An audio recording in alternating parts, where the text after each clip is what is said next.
Donc, on nous demande de dessiner le 8B qui est l'acide 5-amino-2-hydroxybenzoïque. Première chose, on a le suffixe à la fin, oïque, qui va avec l'acide. Et puis ça nous indique qu'on a affaire à un acide carboxylique. Donc l'acide carboxylique, on a un C, crochet avec une double liaison avec un O,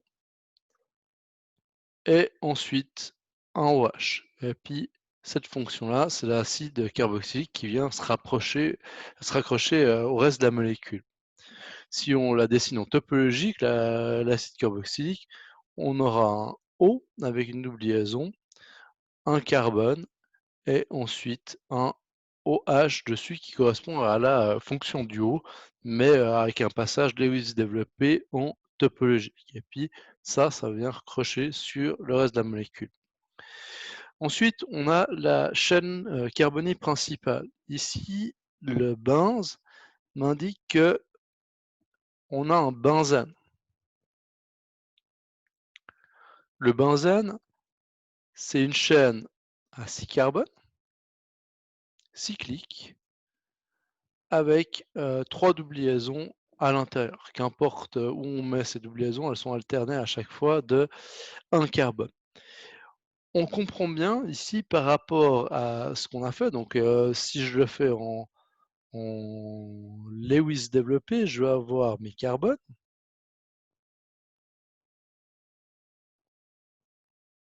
avec à chaque fois mes doubles liaisons,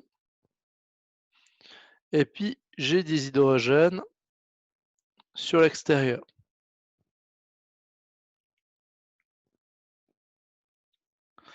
Maintenant, si on doit crocher le benzène à l'acide carboxylique, il n'y a aucun moyen que on ait un de ces carbones qui sont à chaque fois similaires avec une double liaison, une liaison simple attachée sur un H et que ce carbone-là soit superposé. Donc ça veut dire que ça va être deux carbones distincts. Le groupe acide carboxylique, il va falloir le placer quelque part sur ce noyau benzène. Ce qui n'est pas précisé ici dans la molécule, on part sur le principe que s'il n'y a rien qui est dit, au final, qui est caché derrière, il y a un numéro 1. Donc ici, on s'attend à avoir notre benzène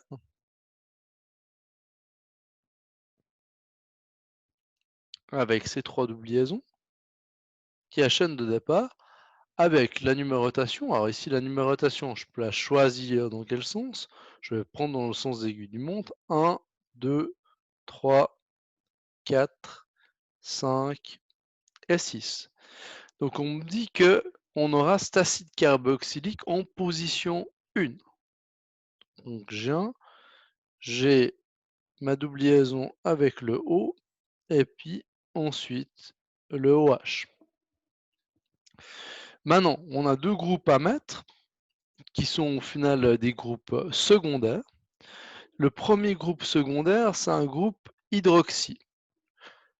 Cette fois, on a un préfixe et le préfixe hydroxy m'informe qu'on a un alcool. L'alcool, c'est une fonction OH. Et cette fonction OH, elle est en position 2. Donc ici, sur ce deuxième carbone, on a un OH. Ensuite, on a une deuxième fonction secondaire qui est la fonction amino. Et la fonction amino m'indique qu'on a affaire à une amine. Et l'amine, c'est un NH2. Oui, puisqu'ici on a une amine primaire, on ne me dit pas que c'est un groupe méthylamino.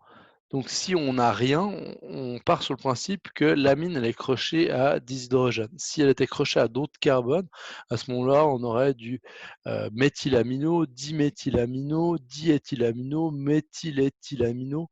On aurait ce genre de notation. Ici, il n'y a rien qui est précisé, donc on part sur le principe que c'est une amine primaire avec un NH2. Et cette amine primaire, elle est en position 5. Donc ici, on va avoir un NH2.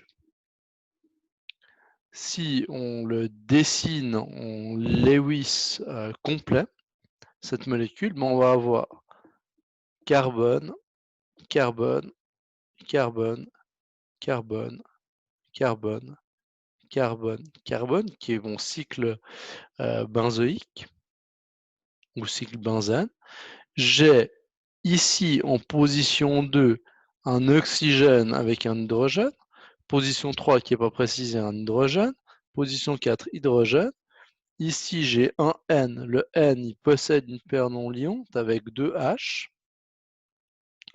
Le carbone en position 6, un H. Et on va avoir un carbone, double liaison O. Et ensuite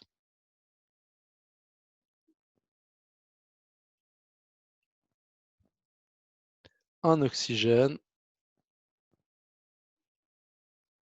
Dans l'autre sens. Un oxygène avec un hydrogène croché dessus. Donc ici, deux structures identiques. À gauche, on a la topologie et puis à droite, on a le Lewis développé.